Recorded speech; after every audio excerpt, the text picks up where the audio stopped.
This was always inevitable.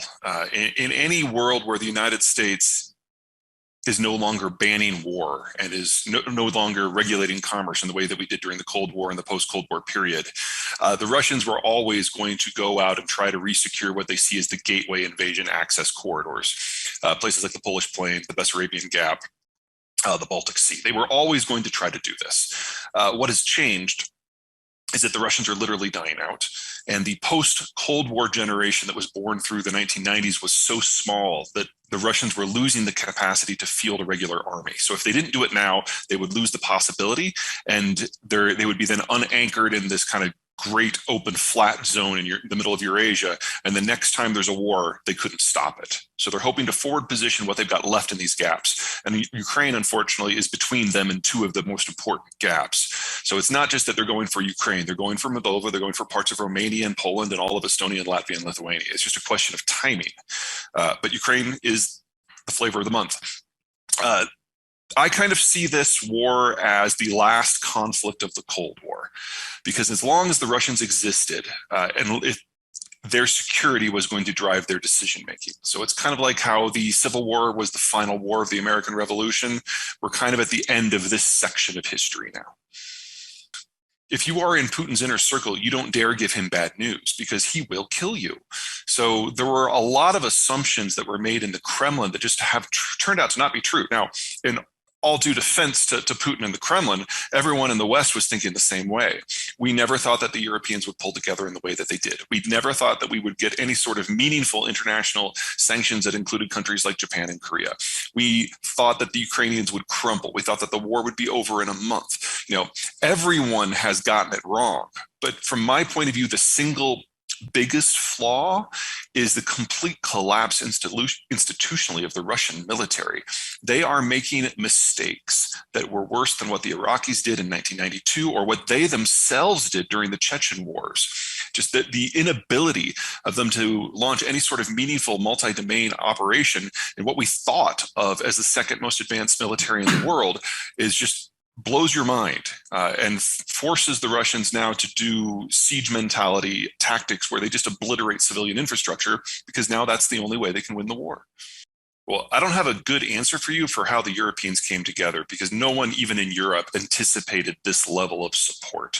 And everyone is taking any weapon system that they can that doesn't require a static footprint, so no jets because that requires an airport or an airfield, but anything that can be carried or moved by truck, that is not nailed down as being shipped in. And the reason originally was they wanted to give the Ukrainians a fighting chance. But I think it was the convoy that was north of Kiev, the 40-mile long one, that terrified Western leaders. Because we had this 40-mile convoy with thousands of vehicles that stalled out in a day because of lack of fuel, just horrible logistics. And then 2 days later, they ran out of food. And so all the soldiers had to get out and walk back to Belarus, just leaving their vehicles behind. Well, you know, from a certain point of view, that's a yay, the Russians are incompetent. But until you realize that if there ever was a direct conflict between Western and especially American forces and Russian forces on the battlefield, the Russians would be obliterated. That's a bad thing because it means that if Russia pushes through and captures all of Ukraine and then moves to its next stages, which are those gaps in Romania and Poland, for example, there will be a direct fight, and the Russians would be obliterated. And they would then face a simple choice. Do we go into a humiliating strategic withdrawal from which this country will never recover, or do we up the ante to include nukes? And so once that issue kind of sank in the White House and DOD, now we are almost desperate to send any possible weapons systems that we can. So in April, this war is going to be incredibly bloody because when the war started, the Ukrainians only had a few hundred Javelin anti-tank launchers, and they only had a few dozen Stinger anti-aircraft missiles. Well, that was before the Americans started supplying things in bulk. They're only now starting to arrive. So we're talking about the the Russians suffering tank and air attrition at an order of magnitude higher than they are right now. And this has gone from an issue, well, we need to slow the Russians and extract a cost, but we know we can't win, to a, if we don't win, we are really risking a nuclear conflict. So we have to do everything we can short of regular direct intervention to crush the entire Russian system as quickly as possible. So Ukraine is now the field upon which this will all be determined. Okay, so first the splash that's in the news, second the stuff that's behind it that's actually more important, and then the third what's coming. So the splash that's in the news is going after the oligarchs. In the 1990s, a group of people took advantage of the collapse of the Soviet system and grabbed assets for themselves by on any number of means.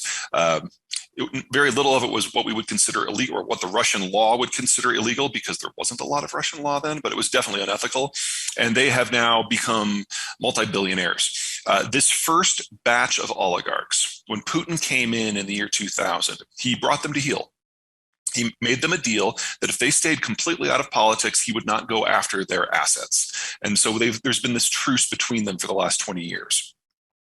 Under Putin, he elevated a number of people from his FSB days, KGB days, based on who's doing the math, to take over large portions of the Russian economy. And this includes things like the defense industry, Gazprom, which is the world's largest natural gas company, and Rosneft, which is the world's second largest oil company. And these are all people who were not part of that original group. These are people who are all in Putin's inner circle. So we're going after two different groups of oligarchs here. The ones that are around Putin, totally worth it. These are people who have been with Putin bolted to the hip with every single policy he's done for 20 years. These people should be brought down. The other people, the folks that have been there since the 1990s, I don't mean to suggest that they're kinder, gentler folks. I mean, they are robber barons at best. But going after them just makes you feel good because they have very little influence over Putin.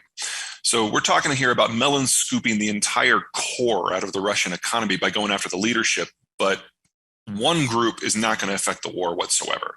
And that's that first group in the 90s. They're the ones who have most of their assets overseas. So they're the ones who are actually vulnerable to what's going on. Now, behind that, we didn't just sanction a bunch of companies and people. We sanctioned the Russian central bank. And we don't think of how important a central bank is in systems because we always assume it's a neutral actor in the background that maybe messes around with interest rates and bond purchases, and that's about it. But they are the primary connectivity point between any economy and the rest of the world. One of the thousands reasons that I'm not a big fan of Bitcoin is it assumes that the central banks, A, will empower it, and B, will do nothing to impede it. And that's clearly not true. And in the case of the Russian central bank, they can no longer deal with any entity in any of these countries and access any currencies that are dollars, euros, yen, won, Australian dollars, Canadian dollars, Taiwanese dollars, and I'm sure I've met Swiss francs, and I'm sure I've left out a bunch. So anything that the bank tries to do anywhere cannot use any of those normal channels. And so among other things, that denied the Russians access to some 90% of their currency reserves. That means that when they sell oil, somebody has to physically do a transfer in a third party and fly the money into Moscow. This is not a tenable situation. We tried doing some version of this for Iran and it was crushing, but we've never done it to an economy this big or this holistically. And then what's coming